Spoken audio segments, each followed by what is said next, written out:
Olá, galera, bem-vindos mais uma vez. Nós hoje vamos conversar um pouco a respeito de história do Brasil. É uma parte do contexto colonial, Brasil colonial, como a historiografia tradicional gosta de chamar. É um pouco mais voltado para a economia dessa colônia, Brasil, e alguns aspectos a respeito do Brasil holandês, expansão territorial e outras atividades econômicas que vão surgir a partir disso, como mesmo a intensificação do açúcar, mineração, pecuária, enfim, o Brasil agrário que ia se configurando nesse contexto do Brasil colonial, século XVIII e tudo mais. Então, só para a gente se localizar aqui, os assuntos relacionados a isso. Hoje, como é um assunto muito vasto, a gente vai falar só da produção açucareira. Eu já tinha falado disso na aula anterior, no início da colonização. Cheguei até o período do açúcar brasileiro, dos engenhos, da produção, como que era a estrutura para essa produção. E vamos falar do Brasil holandês. Os outros 3 pontos aqui, que é a expansão territorial, surto da mineração e os escravos africanos e a cultura colonial propriamente dita, eu vou deixar para a próxima aula, que vai ser a parte 2 desse assunto. Produção açucareira. A criação de colônias seguiu os princípios do mercantilismo, adotados pelos estados europeus para garantir o enriquecimento das metrópoles. O que isso quer dizer?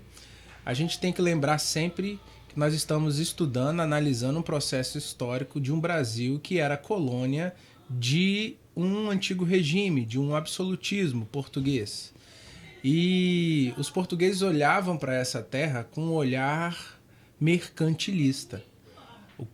A colonização fazia parte desse processo. Então, nada mais coerente do que pensar que qualquer investimento para cá, qualquer expansão, seja ela de natureza econômica ou até mesmo territorial, ela vai se dar sobre essa perspectiva. Essa política econômica estabelecia um monopólio. A gente chama isso de pacto colonial. O que era isso? Tudo que era produzido aqui no Brasil, ou retirado, ou extraído das riquezas naturais, deveria obedecer esse acordo, essa lei, que era o exclusivo metropolitano. Também essa expressão pode aparecer.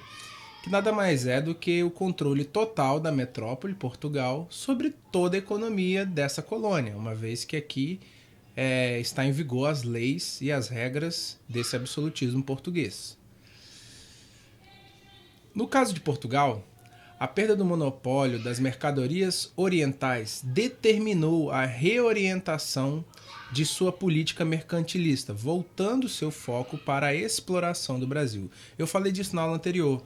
É nítido que as fontes históricas deixam isso muito claro, que tem um período ali já no final do século XVI em que Portugal começa a se dedicar ao Brasil, mesmo sabendo que esse território não havia sido encontrado aquilo que eles mais gostariam, que era ouro e prata.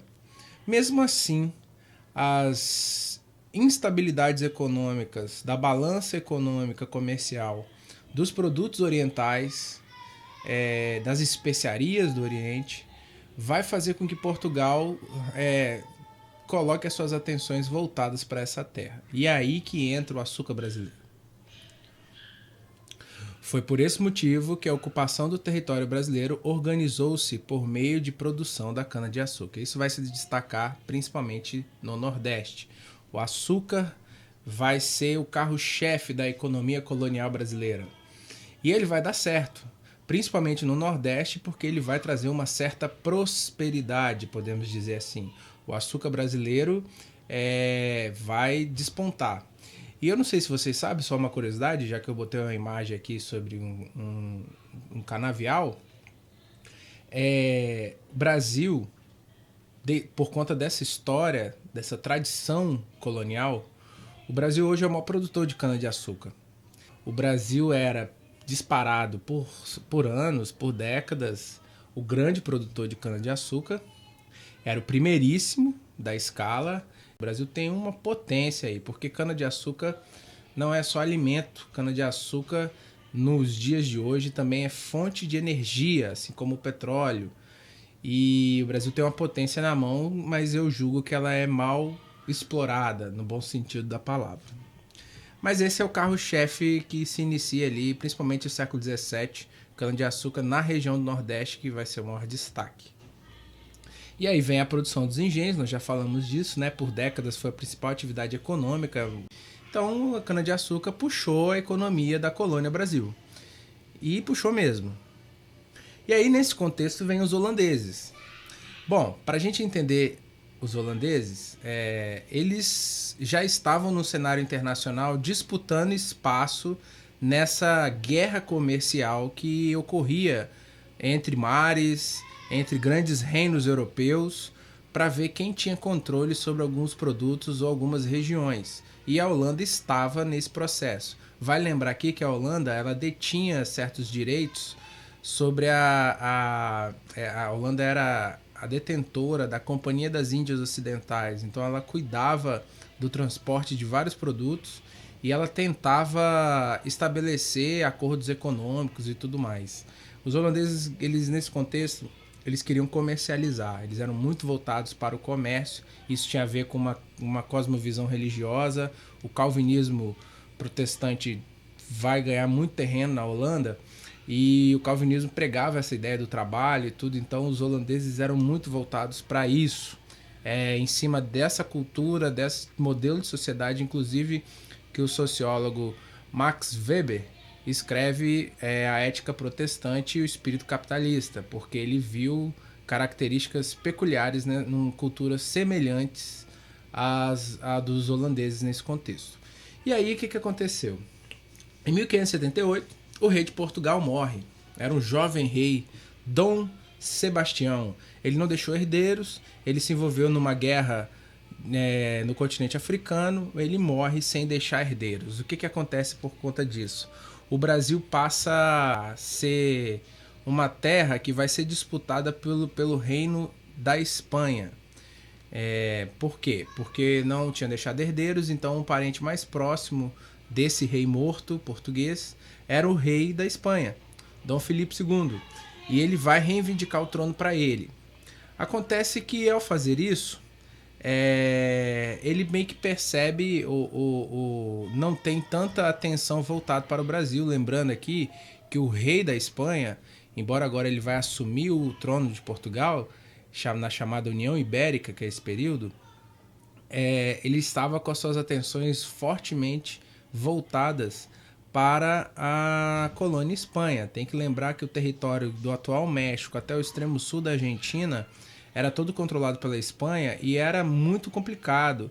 Era uma tensão muito grande. A sociedade colonial espanhola, nesse contexto, era muito populosa, tinha muita mineração, muito ouro, muita prata para extrair, muitos metais preciosos, e isso gerava uma tensão muito grande por parte da Espanha. E aí os holandeses, investidores dos engenhos brasileiros, lutavam contra a Espanha por uma independência. E eles chegam e tentam embarcar em algumas regiões do Brasil. A princípio não vão ser bem sucedidos. Tem até a história do Espírito Santo aqui. Os holandeses tentaram, muito antes de chegar em Pernambuco, chegar nessa região, trazer investimentos para cá, enfim, mas foram mal compreendidos. Era um contexto de contra-reforma também, então os holandeses não eram pessoas bem-vindas na colônia católica. Mas o fato é que depois de muita insistência, aqui é o rei Filipe II, depois de muita insistência, os holandeses chegam à região de Pernambuco. Ali eles estabelecem uma relação pacífica com os nativos, com os fazendeiros, com os produtores de cana-de-açúcar e mostram a sua real intenção, que era trazer investimentos, modernizar a produção, aumentar significativamente a produção, e é de fato o que acontece. A partir do momento que eles ocupam a região, eles vão influenciar politicamente, vão passar a controlar, governar a capitania de Pernambuco. E um dos grandes governantes que vai chegar, e vai trazer grandes investimentos e vai mudar completamente a capitania, é essa figura aqui da imagem, chamado Maurício de Nassau. Esse é um nome aportuguesado. Realizou uma série de melhorias no território do Brasil. A cidade do Recife, Pernambuco, também chamada de Maurícia em sua homenagem, foi embelezada e urbanizada para tornar-se sede administrativa do governo holandês. Perceba o seguinte, os termos urbanização, embelezamento, infraestrutura, investimentos, são coisas inovadoras no Brasil dessa época. Posso até estar sendo injusto com os portugueses, mas não havia ainda uma perspectiva de grandes investimentos como vai passar a ocorrer nesse período. Em pouco tempo, os holandeses vão influenciar significativamente a capitania de Pernambuco. E vai aumentar muito a produção. O açúcar brasileiro ganha o cenário internacional. Os holandeses vão fazer com que todo mundo se dê bem nesse processo, né? Os donos de terra, né? Todo mundo aqui, eu estou dizendo quem era produtor, quem era comerciante e quem recebia esse produto, né? E mais do que isso, os investimentos prometidos na região vão ser cumpridos. Não sei se aqui vocês conhecem Recife, mas o Brasil holandês, o Recife Antiga, é um passeio muito interessante de se fazer. Porque tem muita coisa dessa época que foi construída. Numa época de um Brasil muito precário. Século XVIII, século XVII, o Brasil ainda estava se reconstituindo como uma região. E ali deu um salto de urbanização, se construiu cidades, ruas, pavimentação, pontes, investimentos na cultura, museus, teatro. Os holandeses vão trazer vários pesquisadores, naturalistas, pessoas que vão fazer pesquisas aqui na fauna e na flora brasileira. Isso vai gerar um certo... atrair um investimento para cá de pesquisa e conhecimento, enfim. Os holandeses vão bombar a região. Se você visita Recife, você percebe isso lá, todo mundo conta essa história lá. E tem umas particularidades curiosas. Bom, aqui alguns pontos dessas particularidades.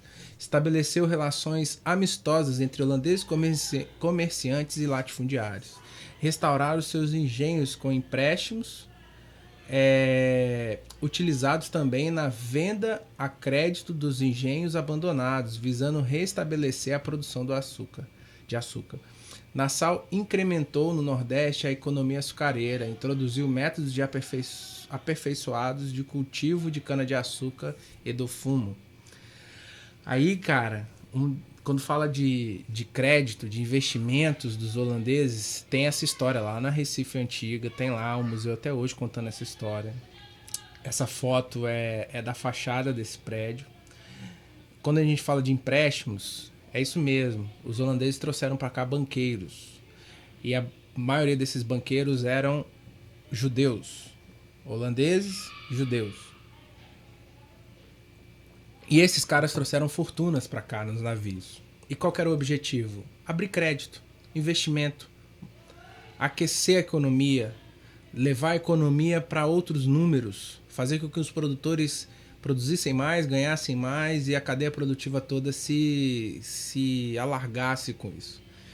E aí esses judeus vieram e começaram a estabelecer esses empréstimos, esses contratos, e isso trouxe muito benefício para a região. Acontece que nem tudo são flores. Em 1640, a União Ibérica chegou ao fim e foi instalada uma nova dinastia do trono português. Por sua vez, a Companhia das Índias Ocidentais adotou medidas para reforçar a exploração do Brasil holandês. O resultado disso foi um enfrentamento entre holandeses e portugueses. Os portugueses vão investir pesadamente para recuperar o território. A expulsão dos holandeses da região, primeiro Maurício Nassau e depois vários outros holandeses vão ser convidados a se retirar. Inclusive esse grupo de judeus, se você for nessa sinagoga, eles contam essa história, a quantidade de famílias que saíram daqui expulsas, eles foram para Nova Amsterdã. Nova Amsterdã depois vai ficar conhecida como uma cidade chamada Nova York, que é o centro financeiro do mundo. Eu não estou dizendo com isso que os holandeses criariam uma Nova York aqui. Só é, no mínimo, curioso saber que boa parte dos investimentos que foram retirados do Brasil holandês daqui foram para uma região que se tornou no futuro extremamente próspera. Isso não é regra, porque os holandeses em outras regiões eles não foram tão amistosos assim. Eles não levaram essa prosperidade em todos os lugares que eles invadiram ou que eles tiveram colônia. Mas essa história é um tanto quanto curiosa. Uma outra coisa que é muito curiosa em Recife, eu já falei demais aqui, mas é porque eu gosto muito desse assunto do Brasil. O Brasil holandês é uma história incrível. Tem muita coisa, gente. Estou aqui resumindo. Todo livro de história tem gravuras como essa aqui, de um artista holandês chamado Frans Post. Frans Post, ele pintou todo esse período. Ele foi uma testemunha da época, podemos dizer assim.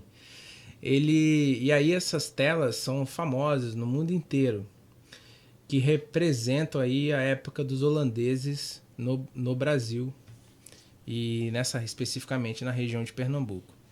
E o curioso disso é que lá em Recife hoje existem há alguns anos já, algumas décadas, talvez uns 15 a 20 anos já, um rapaz que agora perdemos aqui, vítima de Covid, né? O Ricardo Brenan. Família Brenan, a família tradicionalíssima no Pernambuco, em Recife. São grandes empresários, tem gente das artes. O próprio Francisco Brenan é uma pessoa muito conhecida lá, das esculturas e tudo. Mas o Ricardo Brenan, ele era dono desse instituto, que é um museu. Se um dia você for a Recife, você precisa conhecer esse museu. O nome é Ricardo Brenan. A primeira vez que eu fui nesse lugar, eu fiquei em estado de choque, porque eu fui sem nenhuma expectativa, eu não conhecia. Quando eu cheguei lá, eu me deparei com um acervo que tive a sensação de estar na Europa, porque tamanha é a riqueza de conhecimento, de arte, de cultura, de produção e de história que tem nesse lugar. E aí eu vou mostrar um vídeo para aguçar a curiosidade de vocês sobre esse lugar que tem tudo a ver com a história do Brasil holandês, que tem tudo a ver com a história de Pernambuco. Beleza? Valeu! E na Semana Nacional do Museu, vamos conhecer o Instituto Ricardo Brenan, em Recife, que abriga obras raras e conta a história de Pernambuco. O museu mais visitado das regiões Norte e Nordeste é um dos 10 mais frequentados do Brasil. Um castelo medieval repleto de armaduras e espadas, esculturas espalhadas pelos jardins. Entre elas, uma obra de Fernando Botero, colombiano famoso por retratar figuras gordinhas. No outro prédio, gravuras e livros da expedição de Maurício de Nassau, que chegou ao Pernambuco em 1637 para fundar o Brasil holandês. E que tal peças de bronze do escultor francês Auguste Rodin? Poderíamos estar falando de um museu na Europa, mas estamos no Instituto Ricardo Brenan, no Recife.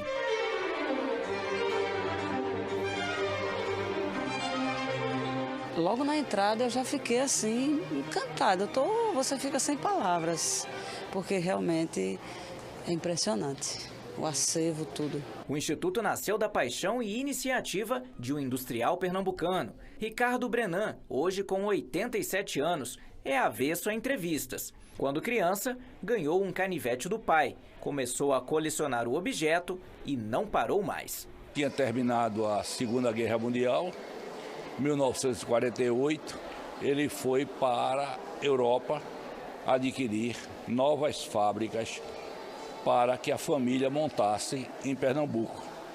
E lá ele viu as armaduras, viu as espadas, viu as armas brancas medievais, empolgou-se e continuou. O nome do instituto é uma homenagem ao tio do empresário, homônimo dele, que era um apaixonado por arte. Esse tio era pai de um outro famoso integrante da família, o ceramista Francisco Brenan. Nos 50 mil metros quadrados, Brenan acumulou um acervo de 60 mil peças. Na coleção de armas, exemplares que pertenceram a Dom Pedro I e Dom Pedro II, espadas de ouro e diamante de antigos reis egípcios. Entre as curiosidades, os cintos de castidade, a armadura para cachorro, até detalhes da construção vieram de longe, como a ponte elevadiça do castelo, o portal de ferro trabalhado e os vitrais, todos da Europa. Uma ala inteira é dedicada a contar a história da ocupação holandesa em Pernambuco. Aqui está um dos principais acervos do Instituto, a maior coleção em todo o mundo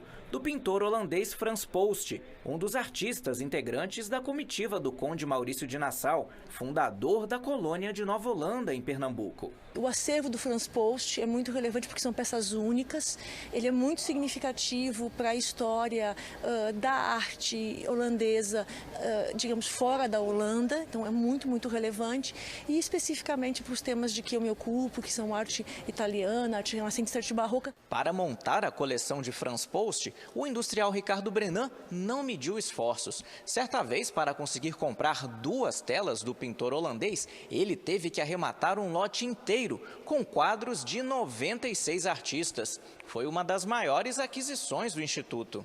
Tudo porque o antigo dono não aceitava desmembrar a coleção. Sorte do público. No ano passado, o site de turismo TripAdvisor elegeu o Instituto Ricardo Brenan como o melhor museu da América do Sul. Ele também é o museu mais visitado das regiões norte e nordeste do país e um dos 10 mais frequentados do Brasil. Não conta só a história de Pernambuco, mas de vários lugares também. O foco é Pernambuco, mas eu achei muito interessante essa coisa de vários lugares, de várias épocas.